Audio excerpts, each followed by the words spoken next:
by the Montana Television Network. Montana This Morning continues on Montana's News Leader. President Trump holds his fourth rally in 2 weeks. I'm Laura Podesta in New York with what accomplishments he's touting to convince supporters to vote Republican in the 2018 midterm elections.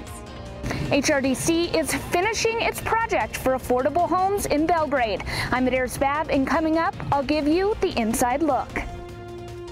Good morning to you and welcome to your Friday. Current time 6:30. Our top story for you now. President Trump delivers a speech later today in Washington, D.C.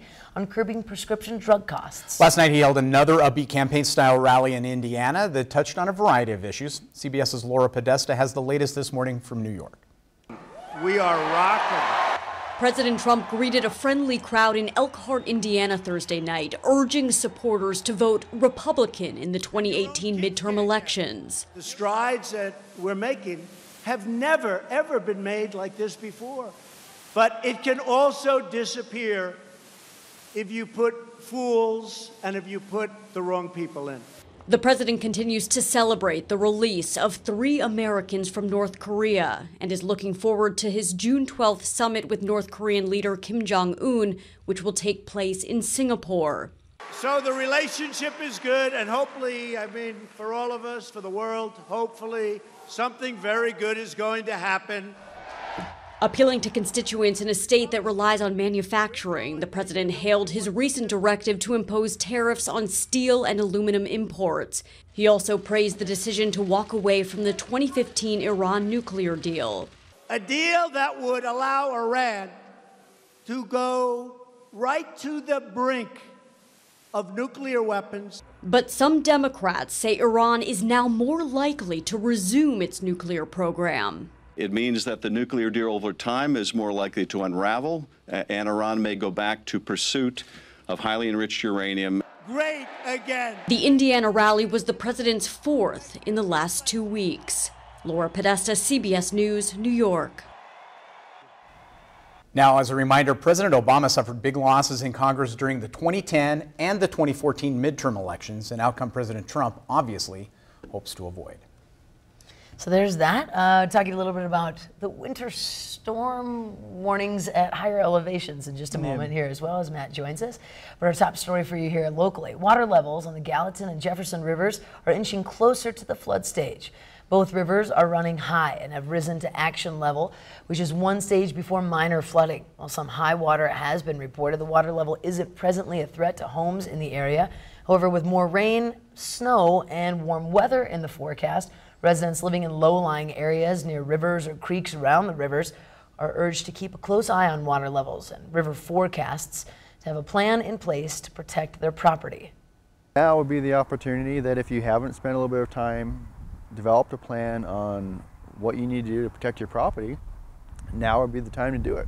Definitely don't want to wait any longer. We're on the edge, and the difference between high water and flooding is pretty minimal oftentimes, and it can change very quickly.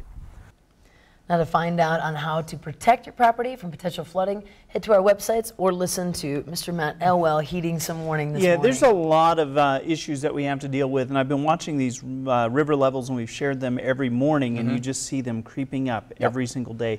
That's not going to change, at least in the near term. We have the potential of some rain showers, a lot more snow melt that we'll have to deal with. We have winter weather advisories out for the Butte-Blackfoot region for these high elevations. Those are things that we're going to have to watch. We also have some winter storm warnings in the Absaroka-Beartooth. Temperatures this morning above freezing. That means that we're still dealing with some runoff from some of that snow melt. More showers expected to develop later today. The good news is we're not seeing really warm temperatures, which really pushes that melt for the snow. At times. We're going to talk more in depth about what we have in store coming up in just a few minutes. 6:34, we're going to stay on topic for a moment. Over in Helena, motorists daring to brave the elements are discovering that the city's storm drains not quite up to the task. Take a look at this. Water gushing from a storm drain just a few blocks from the state capitol. The latest rainfall makes things messier, and more is on the way. Creeks and streams in the Helena area still rising, some areas bringing traffic to a halt. Doesn't take much rain to create a big problem at this time of year when most waterways are already swollen from snowmelt. And a handful of transients had to be rescued from their camp in the middle of the Clark Fork River after rising floodwaters began to cut off any chance of escape. Missoula firefighters were called to the Reserve Street Bridge late Thursday morning with reports one homeless man had been cut off from the camp, the only exit from the island, by an 8-foot channel of water getting deeper by the hour.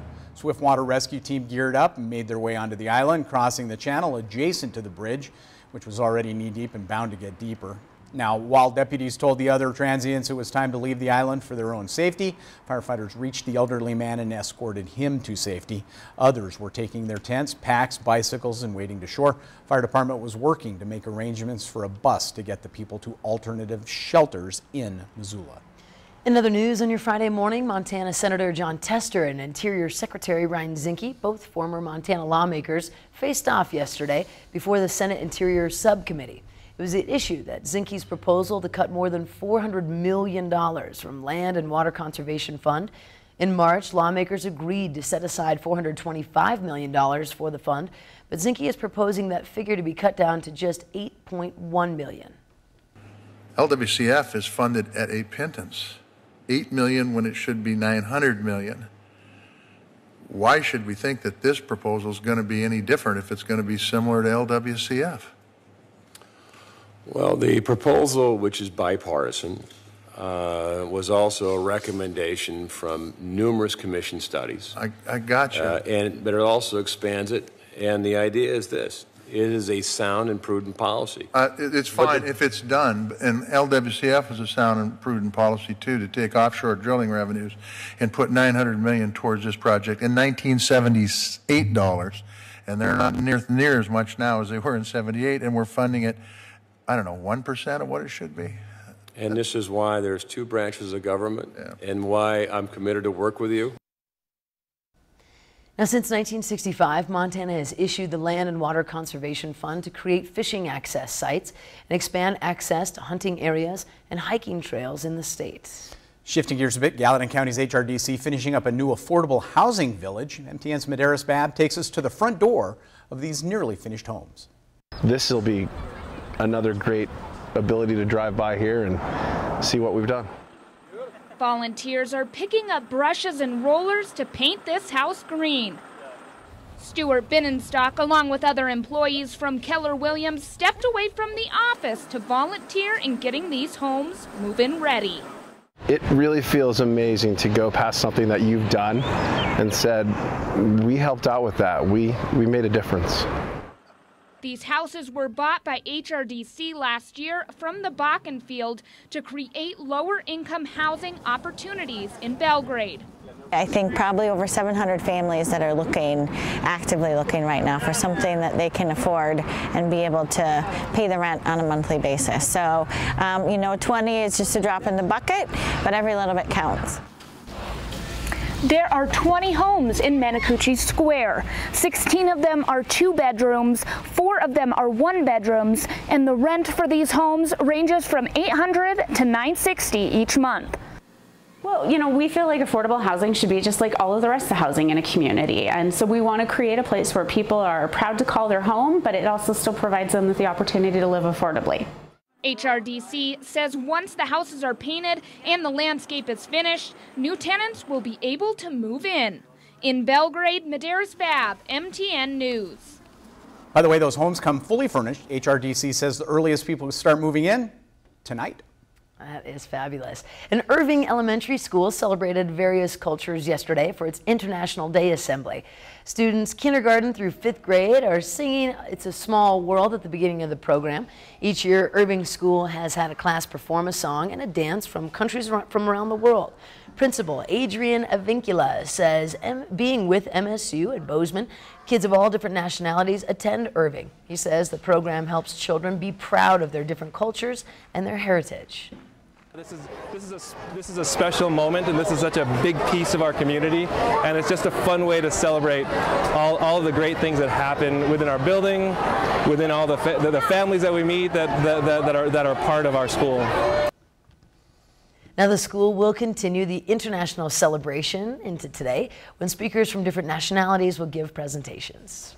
You've been doing that for quite a while over at Irving. It's love such a blast to go over there and participate, see the kids sharing some of their culture in that too. I love it. And what I love so much is it's grown so much they had to perform yesterday at Sacagawea Middle School. No, I love that. Because they didn't even have room at the elementary It's great. school. Everybody gets a chance to share a little piece of themselves. I love that. Very, it's very, good stuff. very cool. Good stuff. So happy to have you here. So happy it's Friday. Stay with us. Coming up in just a little bit later on Montana This Morning, the Star Theater in Whitehall will be hosting a free concert next week.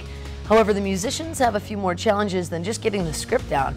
They're overcoming traumatic brain injuries. But first, let's check in with John Dickerson for a look at what's coming up at 7 on CBS This Morning.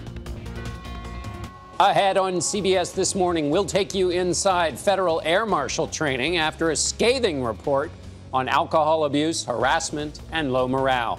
Plus, a rare and unfiltered look at the leader of the Catholic Church. 60 Minutes takes us behind the scenes of a new documentary on Pope Francis. See you at 7.